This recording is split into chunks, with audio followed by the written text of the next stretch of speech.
Délicatement lové au pied de la chaîne des Fises, Servoz, un petit hameau typique de la région, a su garder toute son authenticité. Véritable porte d'entrée sur la vallée de Chamonix, on le surnomme le gardien de la vallée. C'est ici que nous retrouvons Christine.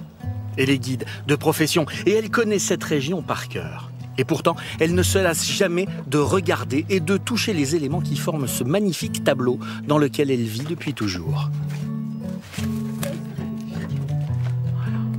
Cette région, c'est une série de hameaux qui sont absolument magnifiques. Ils sont tous adossés à la colline, à la montagne. On a des anciennes fermes, pour la plupart, qui datent du XVIIIe siècle. Elles sont magnifiques. Elles sont vraiment l'histoire de ce petit village de Servoz et de tous ces hameaux. C'est vraiment un coin qui est très, très parlant. Et c'est pour ça que moi, j'aime beaucoup, j'ai une affection particulière pour ce petit coin-là. Christine va nous faire découvrir la richesse architecturale de cette région qu'elle aime tant.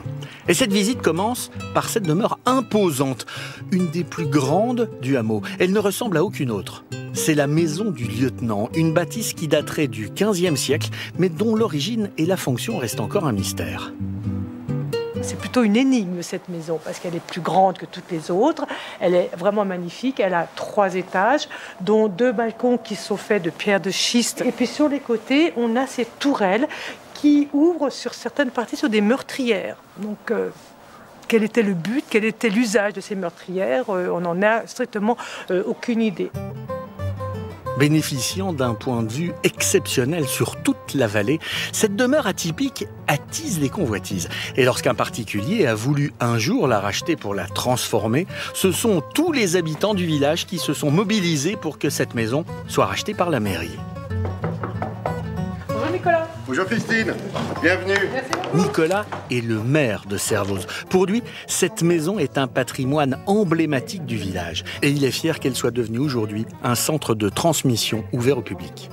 Tout le monde y a passé un moment où a été interrogé, marqué par la présence de ce bâtiment au sein du village. C'était nécessaire pour nous de se mobiliser, c'est-à-dire qu'elle revienne dans le patrimoine commun. Et c'est vrai que pour nous, c'est un peu l'âme du village qu'on cherche à préserver et à maintenir. À quelques encablures de Servoz, Chamonix recèle également des richesses architecturales étonnantes. Voici la Butterfly. Datant de la Belle Époque, cette villa de villégiature rivalise d'originalité. Elle a été construite en forme d'étrave pour lutter contre les éventuelles avalanches. Si une avalanche tombait, eh bien, elle s'écartait et partait de chaque côté de cette maison. Elle est vraiment étonnante, magnifique, et vous allez voir l'intérieur, c'est tout à fait surprenant. Et à l'intérieur de cette villa, tout est encore dans son état d'origine. La maison s'articule autour du salon central, donnant sur de petites chambres et sur une galerie ouverte vers l'extérieur. Pour notre guide, cette demeure, c'est sans conteste la plus originale de la vallée. Elle est totalement incongrue dans cette vallée de Chamonix. Elle est originale, elle a une forme particulière, elle a un décor qui n'a rien à voir avec l'architecture traditionnelle de Chamonix. Passionné par Madame Butterfly, le constructeur de cette maison s'est inspiré de l'opéra de Puccini pour agrémenter son intérieur avec des tapisseries en velours de Gênes.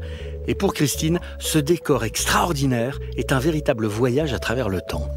Ça m'émeut quand je vois ce tissu qui est là depuis la construction de cette maison, qui a passé le temps, qui est en excellent état. On a le sentiment qu'ici, le message est passé entre celui qui l'a construit et jusqu'à nous. C'est peut-être aussi ce qui fait le charme de cette maison. Nous sommes à présent dans le poumon de Chamonix. Ici s'entremêlent des architectures aussi belles que variées qui font toute la richesse de la ville. La mairie, avec son corps principal et ses 2 ailes de chaque côté, est un ancien hôtel de 1859. C'est un des bâtiments les plus emblématiques du style néoclassique dans la vallée. L'originalité de ce bâtiment, c'est qu'il a été construit à une époque où on faisait encore partie du royaume de Piémont-Sardaigne. Et toute construction importante se devait d'être dans le style de Turin. Un peu plus loin, des bâtiments sont affublés de toits haussmanniens, tandis que d'autres exhibent une façade plus robuste, faite de béton agrémenté par un décor en céramique de grès dans un style très art déco. Et cette diversité démontre toute l'ouverture d'esprit des Chamoniards pour les différents courants architecturaux au fil du temps. c'est vraiment une spécificité. À Chamonix, vous allez trouver de l'art nouveau, vous allez trouver de l'art déco, vous allez vous rentrer dans une boutique chez un fleuriste, vous montez les yeux au plafond, vous trouvez un plafond qui est peint, vous allez chez une coiffeuse, la même chose, vous retrouvez un autre peint. Vous allez regarder un peu dans le détail les balcons, vous allez voir des ferronneries, elles sont toutes différentes. Il faut savoir ouvrir les yeux à Chamonix et là, on se fait vraiment plaisir parce qu'on a plein de choses absolument magnifiques. La vallée de Chamonix a de multiples facettes et son architecture continue de se perpétuer, d'évoluer avec le temps. Et désormais, elle est en parfaite adéquation avec toute la nature environnante.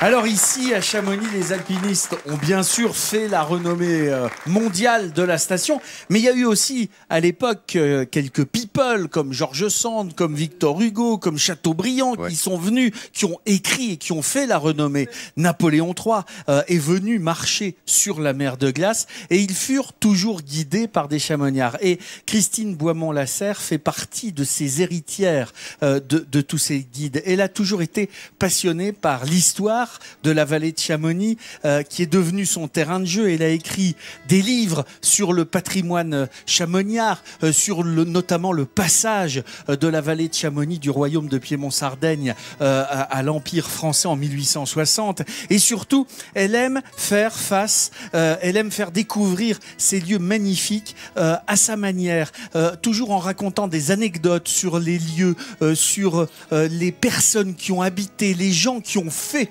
ces maisons. Alors bien sûr, elle passionne les Français qui viennent découvrir ces endroits, mais elle aime aussi à faire découvrir tout cela aux Anglais, aux Italiens, qui viennent pour parfois autre chose que le ski et que l'alpinisme. Et pour tout cela et pour toute la convivialité qu'elle met à ses découvertes, eh bien, je vais lui remettre un sourire de France qu'elle mérite largement. Et je vous promets de ne plus vous appeler Françoise. Largement mérité, vous l'avez compris, pour l'accueil, préservation du patrimoine. Oui. Allez-y, madame. Est-ce que je peux juste rajouter quelque chose, que ce sourire, je voudrais le partager avec d'autres qui auraient pu, comme moi, être à cet endroit-là, des Bernadette, des Anne, des Françoise, etc., etc. Voilà, merci beaucoup. Bravo, merci à vous. Christine. Le partage, vous l'avez compris, regardez le beau sourire qu'elle arbore et c'est largement mérité, évidemment, pour l'accueil que l'on réserve ici aux Français et aux étrangers. La valeur ajoutée, toujours, de l'accueil, d'où le sourire de France.